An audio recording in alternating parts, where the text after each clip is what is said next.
हाँ प्यारे बच्चों, गॉस प्रमेय के द्वारा कूलाम के नियम का सत्यापन। आज कुछ ज़्यादा ही बढ़िया टॉपिक चलेंगे। ध्यान से देखिए जरा, जो भी पढ़ाएंगे आज तुरंत याद हो जाना चाहिए।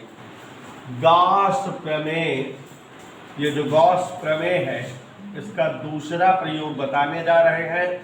गॉस प्रमेय के द्वारा कूलाम नियम या कूलाम बल, जो भी समझो, का सत्यापन। पहला उपयोग हमने कल बढ़ा दिया था, आज दूसरा अनुप्रयोग। तो प्यारे बच्चों यहां ध्यान से देखिए जरा। जैसे मान लें कि एक स्थान O पर एक Q कूलाम का आवेश रखा है। सुस्मी क्या मान लिए, स्थान O है, वहां पर कितने कूलाम का आवेश रखा है। तो अभी अभी थोड़ी देर पहले हमने रिवाइज किया था कल वाला टॉपिक कि गौसुआ बताया कि अगर कहीं कोई आवेश धरा है तो इसके चारों ओर क्या बनता है, और गॉस प्रमेय के द्वारा उस वैद्युत क्षेत्र का मान पता लग गया है। E बराबर 1/4πε/Q/r²। तो यहाँ सुस्मी जी, अगर स्थान O पर Q कूलाम का आवेश रख दिया जाए तो इस आवेश के कारण अगर r दूरी तक कोई वैद्युत क्षेत्र हो E तीव्रता का, तो इसका मान गॉस प्रमेय के द्वारा पता लग गया है कि नहीं? नहीं, आप लोग बताओ, पता लग गया है ना। यदि Q कूलाम का आवेश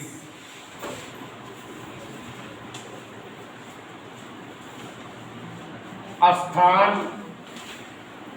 O पर स्थित हो तो इस आवेश के कारण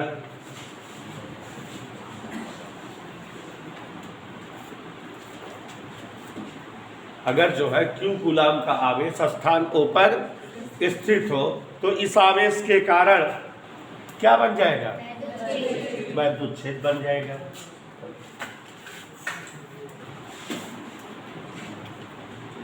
E तीव्रता का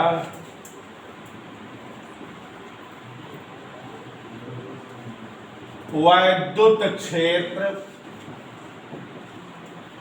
प्राप्त होगा। कोई डाउट? कितने तीव्रता का वैद्युत क्षेत्र बनेगा? असुविधा कोई? और गॉस प्रमेय के द्वारा हम इस तीव्रता को कल तक ज्ञात किए थे कि नहीं? गॉस प्रमेय के द्वारा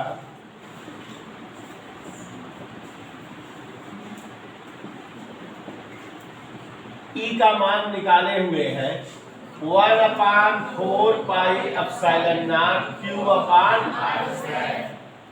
निकाले हैं कि नहीं?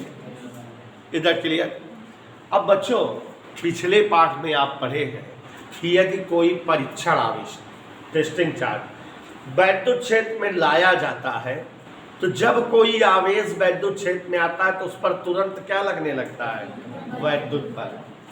और वैद्युत बल का सूत्र निकालते हो या बराबर QE, इसी सूत्र से तो वैद्युत बल आ जाता है।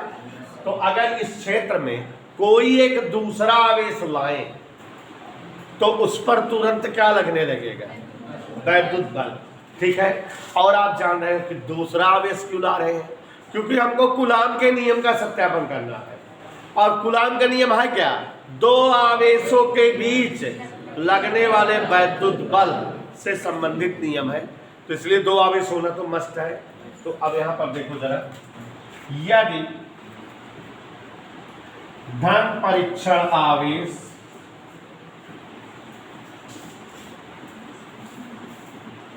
प्लस Q0, धन परीक्षण आवेश प्लस Q0 वैद्युत क्षेत्र में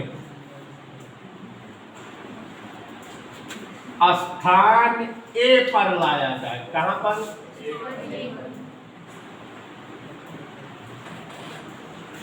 तो इस पर क्या लगने लगेगा, वैद्युत बल। स्थान A पर लाया जाए, ये धन परीक्षण आवेश, तो इस पर वैद्युत बल लगने लगेगा कि नहीं? इस पर क्या लगने लगेगा? तो इस आवेश पर लगने वाला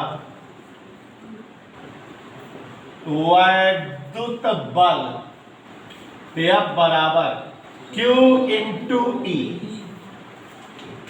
यही फार्मूला होगा क्योंकि E बराबर F अपान Q होता है। तो ये क्या हो जाएगा, F बराबर Q इंटू ई। इधर क्लियर, शुरू में कर देंगे।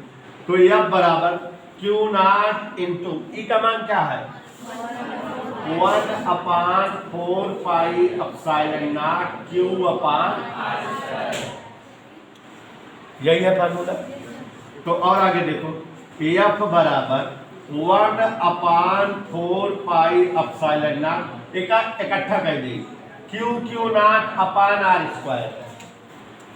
कौन दिक्कत, अर्थात एक चीज यहां देख के बताओ जा सब जने कि बराबर और समानुपाती ये पूरा कांस्टेंट आ कि ना, ये पूरा का पूरा क्या है, बराबर और कांस्टेंट कब लागत है, जब समानुपाती के चिन्ह रहा है। आपको फिजिक्स में पढ़ाया जाता है कि अगर कहीं समानुपाती का चिन्ह हो तो ही जो है बराबर और कांस्टेंट लगता है, उसको हटा के। तो यहाँ बराबर और कांस्टेंट है तो इसको हटा के हम लिख सकते हैं प्रोपोर्शनल का symbol Q not upon are square. एक अलग अलग कह दी, implied F proportional Q not और F प्रोपोर्शनल 1 अपान, समझ है कि नहीं।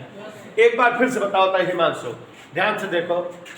मान लेते हैं स्थानों पर क्या रखा है, Q गुलाम का आवेश, ठीक है। इस आवेश के कारण चारों तरफ क्या बन जाएगा, कितनी तीव्रता का, मान लेते हैं इस वैद्युत क्षेत्र में r दूरी पर कोई एक धन परीक्षण आवेश लाते हैं, उस पर क्या लगेगा। अब एक चीज ये ध्यान दो, अगर जो है गाउस प्रमेय पढ़ रहे हो तो गाउस प्रमेय के द्वारा वैद्युत क्षेत्र की तीव्रता का डेरिवेशन कराया गया है 1/4 pi epsilon naught Q upon R, और वैद्युत बल का सूत्र Q इंटू ई का मान रख दिए तो F बराबर 1/4 pi epsilon naught Q not upon are square हो गया कि नहीं। बराबर और कांस्टेंट हटाने के लिए क्या लग जाएगा, समानुपाती। तो ये इकट्ठा जो है पूरा ऊपर नीचे है, अलग अलग कर दिए तो F proportional Q not, F proportional 1 अपान, मतलब दो आवेश Q और Q नॉट के बीच लगने वाला वैद्युत बल उनके आवेशी परिमाणों के गुणनफल के समानुपाती और बीच की दूरी के वर्ग के, यही बात तो पता लग रही है। ये इससे क्या पता लग रहा है कि दो आवेशों के बीच लगने वाला वैद्युत बल उनके आवेशी परिमाणों के गुणनफल के और उनके मध्य की दूरी के वर्ग के, और इसे ये कौन सा नियम कहते हैं, तो कूलाम के नियम का सत्यापन हो गया कि नहीं, गाउस प्रमेय की मदद से हुआ कि नहीं। तो बच्चों